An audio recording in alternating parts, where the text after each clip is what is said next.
So I'm going to flip my bread that was rising overnight onto a piece of twisted paper. I've already mapped out the design I want to do, so I'll just show you. I want to score a heart shape. So I have a heart cutter here, a cookie cutter, which is the perfect size for my bread that I want to do right now. If you don't have a cookie cutter, you can always draw on a piece of paper your heart shape. So like for example on here, you get a piece of paper, this is A4 size, fold it in half, draw your heart, just half of it, like that,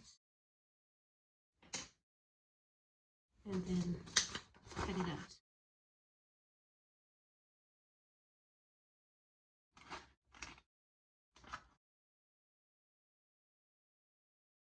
So you find out what size you want, measure it on your bread, then that's the size you cut.